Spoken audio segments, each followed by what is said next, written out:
Il était une fois, en l'an 3578, une créature inconnue qui voyageait dans l'espace à bord d'un étrange vaisseau spatial.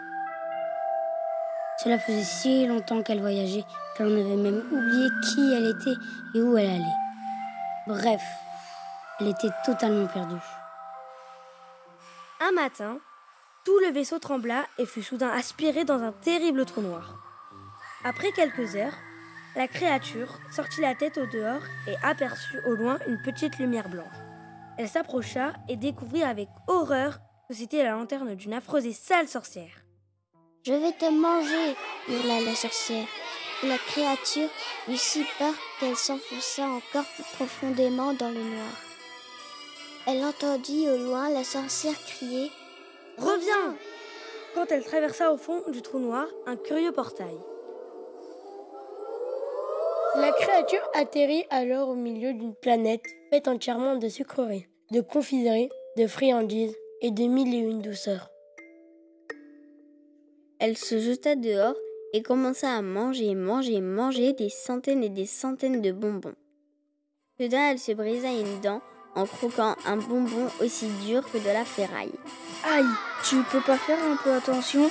Il y a un petit robot caché parmi les bonbons. Désolé, répondit la créature. J'avais faim, je suis complètement perdue.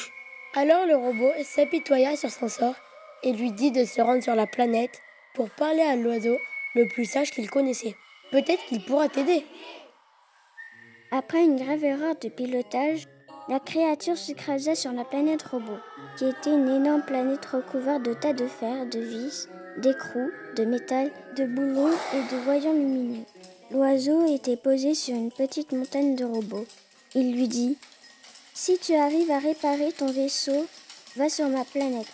Tu y trouveras les réponses à tes questions. » Alors la créature aidée de robots construisit entièrement son vaisseau et repartit à nouveau dans l'espace.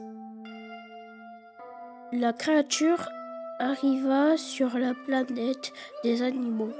Les bêtes étaient libres et sauvages et la végétation touffue. Au milieu des animaux qui ne s'occupaient pas d'elle, la créature rencontra des formes géométriques qui bougeaient et lui parlèrent étrangement. Si tu veux en savoir plus, tu devrais aller sur notre planète, car c'est une planète parfaite. La créature suivit les instructions des formes géométriques et se trouva sur une planète carrée, peuplée de formes diverses et variées. Soudain, elle fit la rencontre d'un cercle, si beau, si parfait, qu'elle en tomba follement amoureuse. Alors un bruit sourd se fit entendre. C'était un peu comme un battement d'ailes. La créature se rendit compte que ce battement était tout proche. Qui lui cognait dans la poitrine. C'est ainsi que la créature se rappela qui elle était. Comme sur la planète trou noir, elle était faite d'ombre et de lumière. Comme sur la planète robot, elle maîtrisait des techniques. Comme sur la planète bonbon, elle avait faim et elle avait des envies. Comme sur la planète des animaux, elle avait des instincts. Comme sur la planète carrée, elle possédait la science. Et enfin, comme toutes les créatures de son espèce, elle tombait amoureuse et avait un cœur qui bat. Et c'est ainsi qu'en l'an 3578, l'étrange créature inconnue se rappela soudainement qu'elle n'était qu'une simple créature humaine.